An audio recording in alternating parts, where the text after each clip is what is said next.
Hello, this is Head and Shoulders ATR, where we cover athletes' performances and otherwise that are head and shoulders above the rest. Let's get into today's content. Let's not waste any time because we all know why we are here. We're talking about the Prefontaine meet. Don't forget to smash that like button, comment, and share with others because we are continuing to try to grow this channel. We're still on track to get that 10,000 subscribers. Views are a little bit down. Doesn't really matter to me. I'm still going to come out with this content as it. Oh, wow. Somehow I stopped my recording. But before we get into today's main content, let's take a look at this potential world record that's going to go down here by Faith Kipyegon of Kenya. She is the Olympic gold medalist, and she is within a second of the world record for the women's 1,500-meter run. So definitely check this out. This is going to be between the 100 and the 200. So definitely check it out because this is going to be one exciting race, in my opinion. Bronze medalist Laura Muir from Great Britain. So there we go. Or silver medalist from Great Britain. So check that out. Let's get into the men's field right here. Now, here's the question mark I got. Here's the question mark. And by the way, Faith Kipyegon, this is the women's 1,500. Just to let you all know. Definitely check that one out. Here's the question I have. Is this the field of how it is? Because sometimes these start lists, they've changed the different lane assignments. Like, I think this is the lane assignment, but I don't think so because they seem too randomly put in place. Same thing with the women's. It just seems a little bit too random here. So yeah, depending on how they're lined up, this race, the winner could be different in each scenario. For example, Fred Kerley, I think he could have won the Olympics in the 100, but obviously Jacobs nipped him on his blind spot because he was looking in one direction, covering DeGrasse. And DeGrasse is going to be one to look for, right? I think Trayvon Bromell, right here, look, this is what I got. I think Trayvon Bromell is going to be looking pretty good. I say that he's the favorite here. Why? He's been consistently running pretty good, except when he got on the international tracks. Maybe he's dealing with jet lag and things like that, and that affects him. People don't understand that it's not like it's a difference of an international American track. Think of the United States as all the countries, because remember, a state equals country when you go outside of the states. State is another word for country. United Countries of America is basically what it's saying. So when you got all of these different states here, well, you don't necessarily need to go to Europe to race anybody. The Europeans need to race each other and go to different countries because they have their countries are relatively much smaller than the US. So they're going and they're having that circuit. The problem is that in the US, you don't get as much prize money. So people will go over there for appearance fees and all types of stuff and run against the athletes there, but they may not be acclimated as it takes 10 to 14 days to adjust for your metabolism, because jet lag is based on your metabolism, not even your sleep cycle too much, because you can adjust your sleep cycle a little bit quicker than that. You could take supplements to actually do it within a few days, like 4, versus the entire 10-day to 14-day cycle that it does. But that's, who knows if those are banned for professional athletes. I'm just giving some of the science behind it. You can do things even faster. Now, what is happening here is Trayvon Bromell runs very well at home because he's adjusted to home. He doesn't need to go outside the U.S. So I'm trying to give you all the background because people think U.S. athletes can't do well. It's a lot of Jamaican athletes that don't do well outside of the states areas either. They can go to the U.S. and run well. Why? Because it's in the same general time zone as it is in Jamaica. It's not because, oh, Jamaican athletes international. No, if you look at some of their times, some of their fastest times are in the United States as well. But they count that as international. So they're like, well, Jamaicans can do well internationally. No, it's same time zone. That's what it is. Tell them to go to Europe. Very similar results. Now, he didn't adjust his metabolism well, so he's probably suffering jet lag. But come back in the U.S., I got to give him favorite. Like, not even close. Favorite. That's what I'm going to give him. Now, I will give a co-favorite to, or a secondary backup here, because I don't think there's a co-favorite in my opinion, but a co-secondary to Kerley and DeGrasse. Simbine might randomly come out with something really fast because Simbine's performances this year have been kind of random and not as consistent. So he might, quote unquote, misfire in the positive direction. Michael Norman, He's a big question mark. I doubt he's going to win, but he's a big question mark. Can he break his PR? That's what I'm actually looking for. Because if he could break his PR and he could translate that to his 400 next year and everything, and he can come in with some more newfound fitness and everything, then I'll be more confident in him going forward in the 400. Because this year, he just hasn't broken 44 seconds, and he didn't really look too good, which is why I called him. He was going to be fighting for that third, potentially second. Same thing with Felix. With that, but she looked better than Norman, to be fair. Trayvon Bromell, I say that he's going to win. Andre DeGrasse has a chance of winning, same as Fred Curley. Justin Gatlin, I'm going to be very interesting. It's going to be very interesting to see him here. It looks like on paper, he's close to finishing in last, if not Norman, which who knows what the heck he's going to run. But obviously, he feels like he's ready to come into a field like this of everybody underneath 10 seconds by not a small amount either. But Gillespie, he's definitely needs some work on his speed. So the good thing he's in a stacked field like this. Hopefully he can handle the pressure here and actually run a relaxed race, run his race, get a new PR. That'll be good, especially for relays and whatnot. But Justin Gatlin, I want to say that he should be able to run a 9.8 high at this point. Not good enough to win. I think it might be a 9.8 low to a 9.7 for the winner, right? But especially if the wind is good. Remember, if these are the lane assignments, I don't need anybody to come back later and say, well, you said this. It's going to happen. Well, it's based on the lane assignments. If Bromell and was in the center more, and then Curly and DeGrasse were in his two outside lanes, then I'm going to be like, okay, it's definitely between them, and then he might actually get nipped. But because of how it's set up here, and how he has to just look to his right, he has to worry about Ronnie Baker a little bit, but not in the same fashion as Andre DeGrasse, which is a continuous performer, a consistent performer. So anyway, Justin Gatlin, I can see him running a 9.8 high, 9.9 low. So let me go over to the women's side. I know a lot of you here are for that. So before I get into the other details of the women, look, people were saying, who is Oliver? I'm like, wait a minute, huh? Who's Oliver? Javion Oliver? So here's her profile right here. Now, obviously, it's a little zoomed out and everything. Yeah, she's not the best athlete. She's not there, but she's continuously getting better year after year, more or less, right? So, I mean, I got to give it to it with the exception of this year right here. But yeah, I mean, I put her on the poll and people were asking who Oliver was. I don't know if they actually just didn't know her or what, or they were like, hey, are you going to put somebody better? I could have put Daniels there. I could have put Oliver. I could have put anybody else. They only allow you 5 people in these polls on YouTube. So that's just a mark right there. But here's the field. Let me eliminate the people that aren't doing anything. Oliver ain't doing nothing. If basically the people ain't doing nothing, if they win, I'm going to just freaking be surprised, right? Daniels ain't doing anything, and Kambunji is not doing anything. Now, Kambunji, what she will do for herself is that she can nip off some of these other athletes and she can get a national record back because she set the national record in the prelims, and then her teammate ran right after her and ran with a tailwind. She had like no wind. It was almost flat. I think it was a slight negative or tiny, like it was like 0.1 negative, 0.1 positive, one of those. And then her teammate, the next heat or two, ran a 1091, broke her record that she had broke the national record from just a few minutes or a few seconds before that.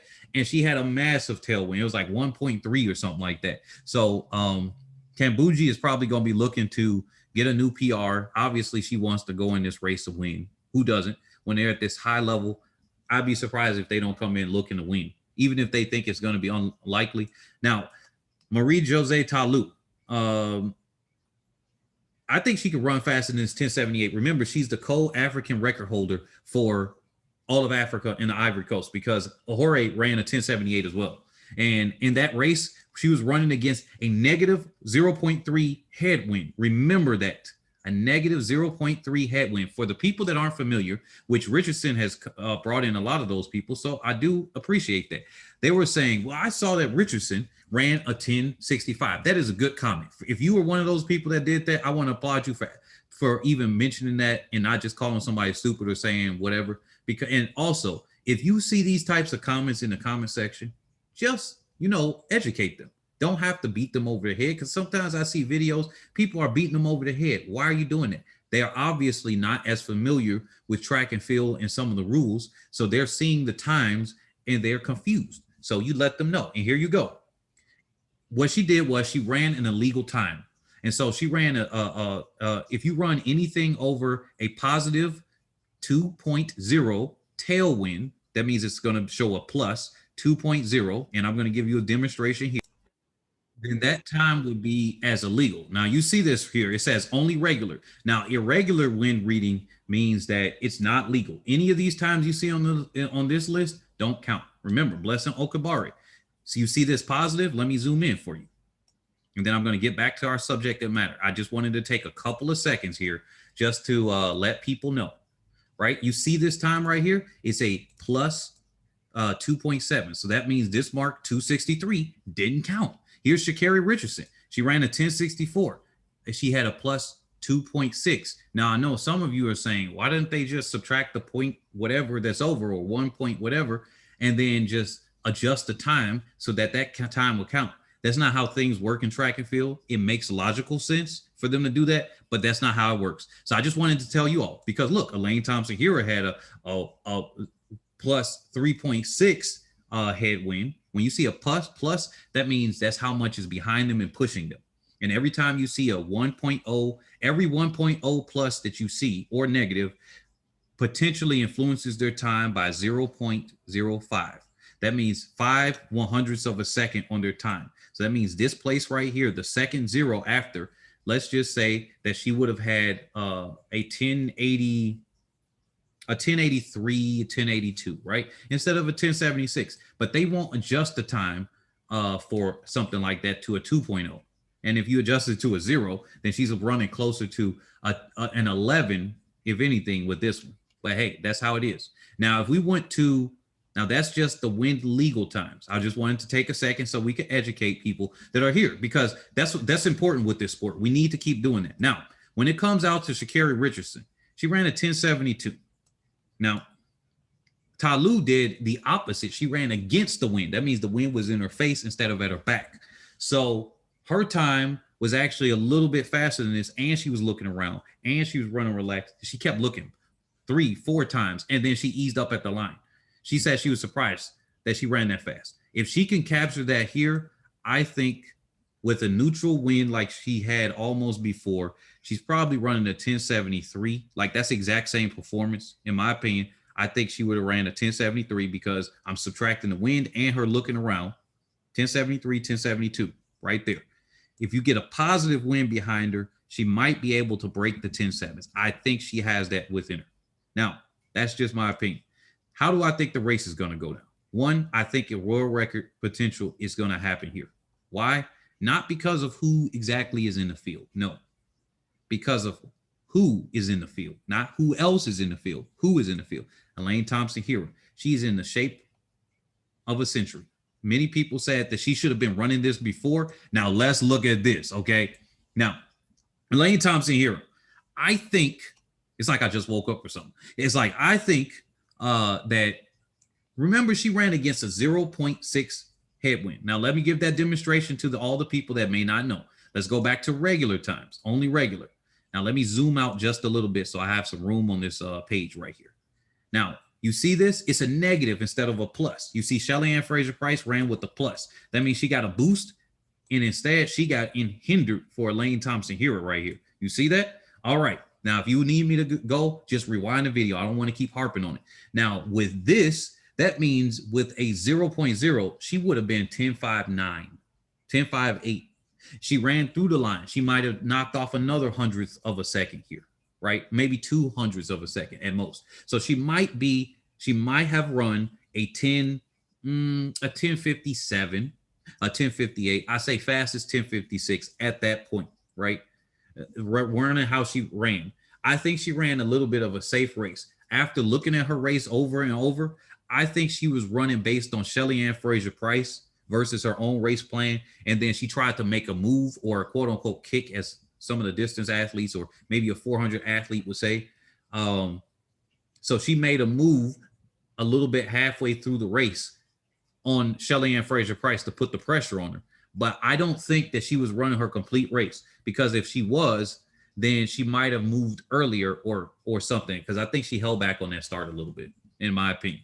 So otherwise, that race was near perfect. The start was the one that she had to fix up. That's where she had to fix up. Now, when it comes here, sha'carri Richardson's the third fastest woman in the world this year. All right. Shericka Jackson's right behind her with that negative 0.6 headwind. So this is very interesting. They're probably about even on paper if you were to adjust their times, right? They're right around each other on paper. Actually, slight advantage to Shericka Jackson, but there you go. Now let's go back to this field. If this is the field, remember, I got to say this again. If this is the field, let me zoom out just a little so we can get everybody here. If this is the field right here, and there is no adjustment to the lanes, this is my prediction. Elaine Thompson-Herah takes the win. Why? All she has to do is look. Let me put the annotation here. All she has to do is look to her left. She's got everybody there. Now, Shelly-Ann Fraser-Pryce, she ain't got to worry about Tiana Daniels. She's just got to look to her right. Those are the two to look out for. But here's the thing against Shelly-Ann Fraser-Pryce. Here's the X. She don't do too well. Year after year, she comes to Prefontaine, and this is one of her off races.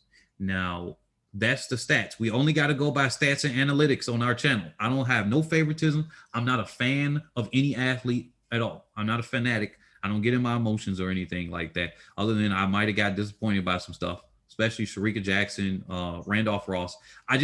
Those things as an athlete and a competitor, I get upset with, not them personally or something like that, right? So with this being said, other than the people I know personally, with this being said, she has a new coach. She has a coach that's gotten her fitness a little bit better. So I wonder if this carries her here, because she says she's ready to run a new time, a new PR. And she was very confident in what she said. So let's just assume that she does a new PR. No matter what the wind is, let's assume that she does a new PR. PR could be as simple as 1062, 1061, right? If she does that, all she got to do is look to her outside lanes. And I don't think she's going to be giving up on this one. She's going to do her normal thing where she closes her eyes, and then she comes up and she closes her eyes, she comes up, and then she comes through like a wind tunnel, right? That's what she normally does. And here's a picture to represent what she does on a normal basis, if it loads up in time, right? That's what she normally does. She closes her eyes, she comes through, and I think she's going to be ready for it. I can't count her out. She's going to be one of the favorites here. I think Elaine Thompson-Herah is the easy favorite. She's going to run, depending on how the wind is, I think she has the world record. Now, what does this do? What happens if sha'carri Richardson, let me cut to the point. If she wins, okay, there are three different scenarios that happens when she wins. Before I get into that, remember, the shape of Oregon's track is this. It's a semicircle. Wind goes in, and then it has to come out in a direction. It's not like most tracks. The wind could go over the stadium walls. Remember, these are the stadium walls. Here's the wall from the side view, and here's the wind having to go through and under it, right? That's how the wind has to go. Or on the other side, it has to go through and over it. But with how Oregon's track is, here's the walls over here, and the wind don't got to go anywhere over. It just goes in, and it's a wind vortex. Remember, it's high speeds at Oregon for that reason, because it's like a horseshoe, right? It's a horseshoe track. So what happens if sha'carri Richardson wins? Well, here's one thing. If the times are slow, let's say they're in the 10.8s, right? That will be relatively slow times, especially for this entire field right here. The fastest women, 1063 to a 10.8, a 1076 to a 10.8 something. Well, yeah, that's possible for her because she's right there. But she's done 10.7 now twice, and against the headwind. So she was a 10.7 10.7.3 probably in that race if it was a zero headwind at all. Now, Oliver and Daniels, okay, SOL for them, right? Because the rest of the field is just way faster than them. Even Ty Lue is faster than them. So them going into the 10.8s for a winning time, that might be a blanket finish, or it's just one athlete doing really well. So if she runs a 10.8 anything, this is what we're going to say. I'm going to be one of the people to say it too. I'm going to be like, well, of course, the rest of the field was tired. Elaine Thompson-Herah was tired. or Hera was tired. Shelly-Ann Fraser-Pryce, Shericka Jackson, of course. Ta Lou was tired. You saw how she ran in the final. She was 4th place, and she ran a 1091 or something like that. It was just really slow for her, because even normally she runs faster than that, even in the final, even if she gets 4th.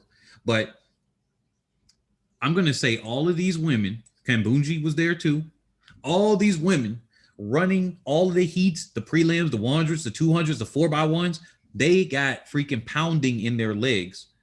Whereas sha'carri Richardson, she relatively had a chance to rest up. All she had to do was train, sleep, eat, and then that's all.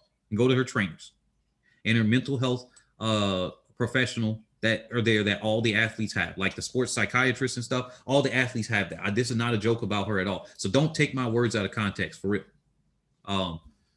With that being said, all she has to do is go to her normal people, and they patch her up and everything like that. Now here, they had a whole week and some days where they were getting their body beat up through rounds and rounds and rounds. Of course, they come here a week after, and they might not do well. That's the way it's going to look. Now, let's say that she wins and it's a faster time. Let's say it's a decent time. They're running in the 10.6s. Now, here's the narrative of the sha'carri Richardson fans. They're going to be like, yo, let me tell you something. Let me tell you a secret. Look, I told you she could have won. Now, what I'm going to say is it's a one-off race. And depending on how the tailwind is, if it's a tailwind, basically, and there ain't no headwind or neutral, if it's not like 0.3, if it's 0.4 and above, I'm just going to be like, well, there's no guarantee she could have ran that without the assistance of that she could have ran that in the rounds, because they were running against a headwind. That's two different things. But of course, the sha'carri Richardson fans are going to be like, yo, here. Now, like I said, I'm not a fan of anybody. If this were Shericka Jackson, Shelly-Ann Fraser-Pryce, I'll be saying the same exact thing. Don't get me wrong here. Now, I do like what Richardson is doing for the sport, is in bringing in normies to the sport. That's good, like Usain Bolt did. Now, Richardson fans, they're going to look at that and they're going to say, yeah, she could have won. Now, they got an argument. Now, here's the scenario where I would even say that she could have won.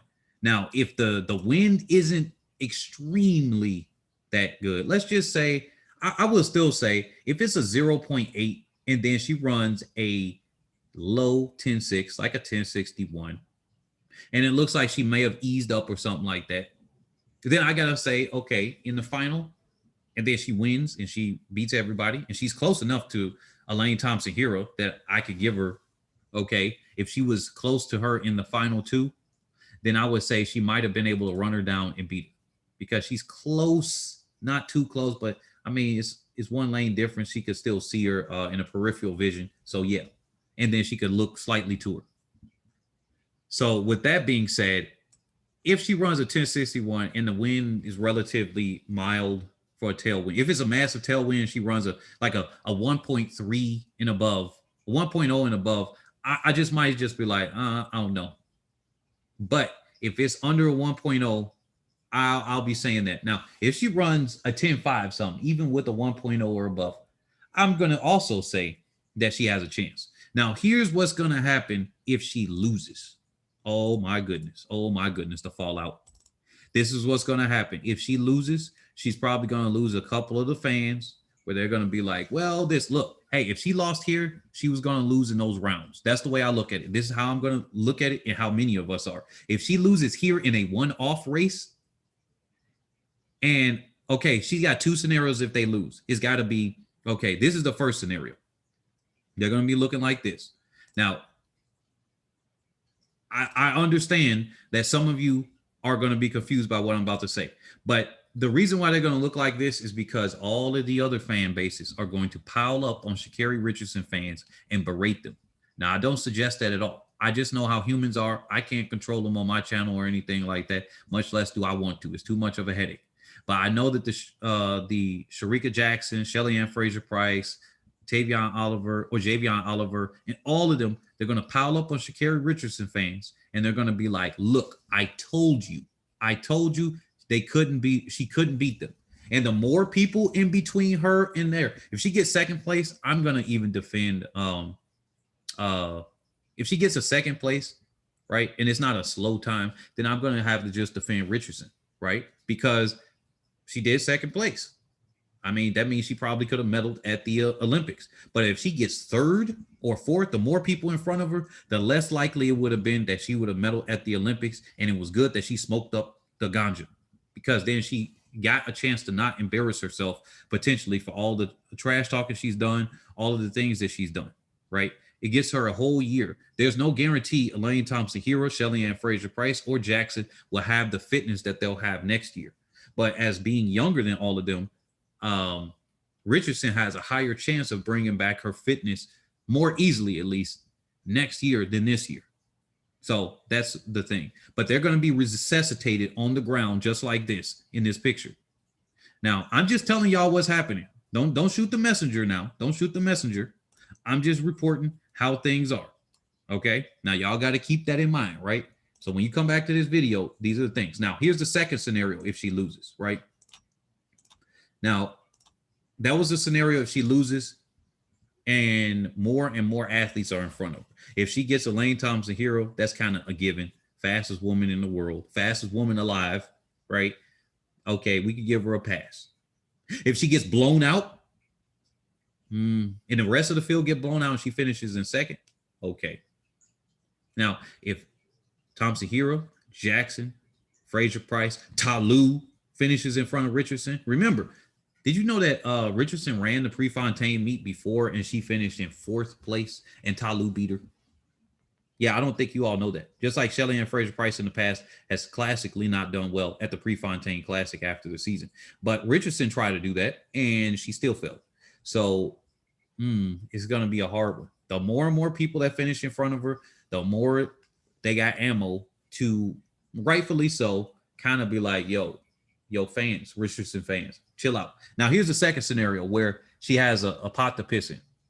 If the world record gets broken or she finishes in second with a fast time and whoever the winner gets a fast time like a 10-6 low, I think she has a chance to still say that there is a chance for her to win, because that means she's there in reference point.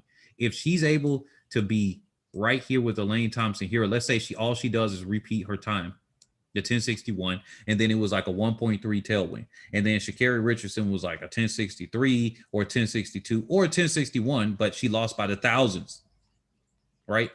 Well, in this case, I would then start saying, well, because she's that close with Elaine Thompson-Herah, all that matters is that they ran it on the same track here. And now I can say that even though they're tired, that if she had more time to rest, then yeah, I think she's legit and that she had a chance to win. But the only thing that matters is whoever showed up at the Olympics, and the Olympic champion is still Elaine Thompson-Herah.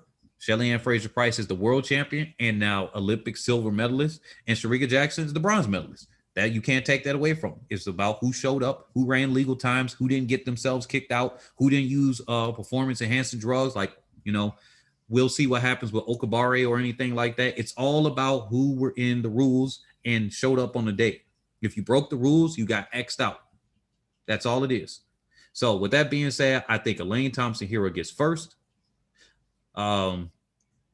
Oh my goodness, it's going to be hard for this one, but I'm going to have to give it to Shelly-Ann Fraser-Pryce. I think with her new coach that she might actually do a little bit better, but I think Ta-Lou is going to be a dark horse here. Ta-Lou is going to be the dark horse. Richardson might be a dark horse. I think Shericka Jackson still can finish ahead of Richardson, no matter what the other orders are. I think Jackson can finish ahead of Richardson. I am convinced that she can. She has the ability to do it. Oh, and one last thing.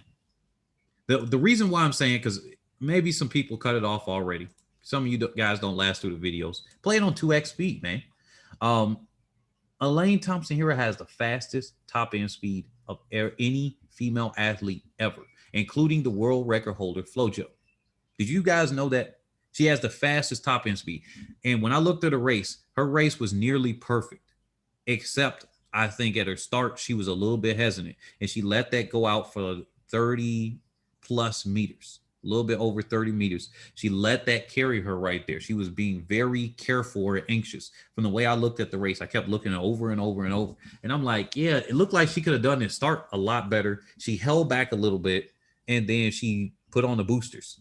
So with the fastest top speed in history, with a headwind, don't forget this, Man, I think she's darn near untouchable at this point. She's gonna have to mess up, or she's got to be tired after those rounds and stuff for that not to do well, right? That's the way I would be convinced. So Elaine Thompson-Herah, easy favorite in my opinion, easy favorite. Shelly-Ann Fraser-Pryce, I got to give it to her. She's the one that is consistently running, but the thing that runs against her is her history of going to this meet and not doing well. So, okay, we're going to see. But she's convinced that she can do a new PR, right? She wants to run faster. Let's see. Shericka Jackson. I think she's going to have to improve just a little bit. Remember, this was done into a headwind. So, yeah.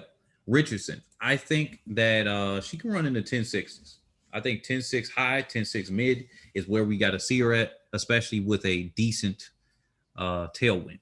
If there's no tailwind, obviously we know Elaine Thompson-Herah can go. If it's a 0.00, she's running a 10.5. Like we already saw her run a 10.61 into a headwind.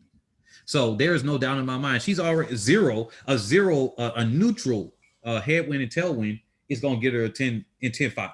Get her a tailwind and she has the exact same performance that she had before. Give her a 1.4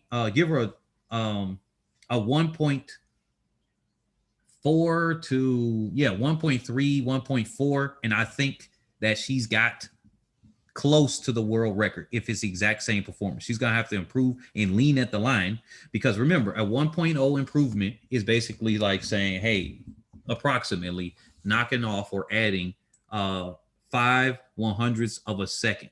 So if she was running against a negative 0.6, you get her a positive 0.4. Then you add in a 1.0. That's getting you a tenth of a second. That gets her a 10.51. If she leans and she improves one other part of her race, she probably gets a 10.49, right? Or 10.48. She either ties the world record or breaks it. She doesn't even need the full 2.0 tailwind right here. I'm breaking this down mathematically. So catch you all on the next one. Don't forget the World Youth Championships are in just a few days. I think it starts on the 15th of the month, maybe the 16th of the month. But come back and we will be covering that coverage.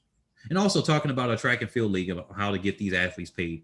Because somebody did send me an email that Ray actually talked about that, Montavious Edwards, that he talked about it. I did not watch his video just yet. I am not planning on watching it for another week or two because I still want to be able to get my ideas out there as I've sprinkled throughout from my very first video here, because I think one person might accuse of copying or something like that. I don't know why. Because this is something that I budgeted out for a $20 million budget and per year back in 2012. I even priced out the stadium and everything about a specialized stadium, multiple tracks, all types of things. And I got the pricing on that. And so I had priced it out to under $20 million a year. And my baseline price was paying each athlete at least $50,000. And obviously that's going to depend on the state, but it will be relocating them to the area of where it was. So it'll be in probably a little bit cheaper, but high profile locations, right? Cheaper than California, but somewhere in Texas that could still be cheaper, but it's a warm state. It's a state that's consistently hot and that people can go. Then there are other states that it could happen in, right? So we have all of that, spaced out and everything like that. I had already calculated that. Now I got to adjust for inflation. Housing market has inflated even more drastically than regular inflation. And then things have changed between then and now. So I have to adjust for pricing. But I also, in order for me to get to that, I would have had to cut out most of the events. There are 44 individual events. I had to reduce the events to about, I think it was either between 7 and 12 events. And then, yeah, I could break that down. If you guys are interested in listening to that, don't forget to actually let me know. Let me know in the comment section. But I guess people aren't, because either you aren't lasting this far into the video or you're just not. So peace, because I did ask it in another one.